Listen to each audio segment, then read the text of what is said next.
ആത്മാ പറയാണ്, നിന്റെ പാരമ്പര്യം നീ വിട്ടാലേ നിനക്ക് മഹത്വത്തിനകത്ത് കയറാൻ പറ്റൂ. ദൈവത്തിന്റെ മഹത്വം നിന്റെ ജീവിതത്തിൽ വെളിപ്പെടണമെങ്കിൽ നിന്റെ പിതൃക്കന്മാരുടെ പാരമ്പര്യത്തിനകത്ത് നിന്ന് നീ പുറത്തു വരണം.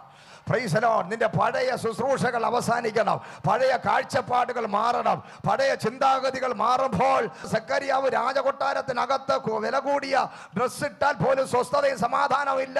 എന്നാൽ യോഹന്നാൻ മരുഭൂമിക്കകത്തിരിക്കുമ്പോൾ ആ യോഹന്നാന്റെ കൂടെ ദൈവം തിരഞ്ഞെടുത്ത യോഹന്നാന്റെ കൂടെ ദൈവമുണ്ട്. 12 ഗോത്രങ്ങളിൽ ഏറ്റവും സമ്പന്നൻ പുരോഹിതനായിരുന്നു. ഹല്ലേലൂയ. ആ പുരോഹിതന്റെ ഭവനത്തിലുള്ള ഫുഡ് എന്ന് പറഞ്ഞാൽ ലോകത്തിലെ 1-ാം നമ്പർ ഫുഡ്, ഏറ്റവും നല്ല വസതി, രാജകൊട്ടാരം പോലുള്ള സ്ഥലം. ഹല്ലേലൂയ. ഏറ്റവും സുഖകരമായ ലൈഫ്. ഒരു വർഷത്തിൽ ഒരിക്കൽ മാത്രമേ ആലയത്തിൽ പോകൂ. ഹല്ലേലൂയ, സ്തോത്രം. ഒരു പണിയില്ല, തിന്നുക, കിടക്കുക, ഉറങ്ങുക, ഇത് മാത്രമേ ഉള്ളൂ. ഇഷ്ടം പോലെ സമ്പത്ത്. അതിൻ്റെ നടുവിൽ വളരേണ്ട യോഹന്നാന് ദൈവത്തിൻ്റെ വ്യത്യസ്തമായ വിളി വന്നപ്പോൾ അപ്പൻ്റെ വീട് വിട്ടിറങ്ങി. Praise the Lord. ഹല്ലേലൂയ.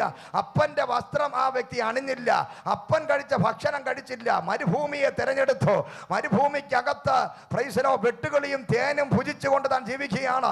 തൻ്റെ വസ്ത്രം ഒട്ടകത്തിൻ്റെ രോമം കൊണ്ടുള്ള ഉടുപ്പ് താൻ ധരിച്ചിരിക്കുകയാണ്.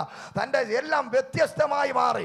കാരണം ഇതാ വ്യത്യസ്തമായ ഒരുവന് വേണ്ടി വഴിയൊരുക്കാൻ അപ്പൻ്റെ ശുശ്രൂഷയല്ല, പാരമ്പര്യ ശുശ്രൂഷയല്ല, പാരമ്പര്യത്തിനകത്തല്ല, ഇതാ വ്യത്യസ്തനായ ഒരുവന് വേണ്ടി വഴിയൊരുക്കാൻ മരുഭൂമി തിരഞ്ഞെടുത്ത ദൈവത്തിൻ്റെ അഭിഷിക്തൻ.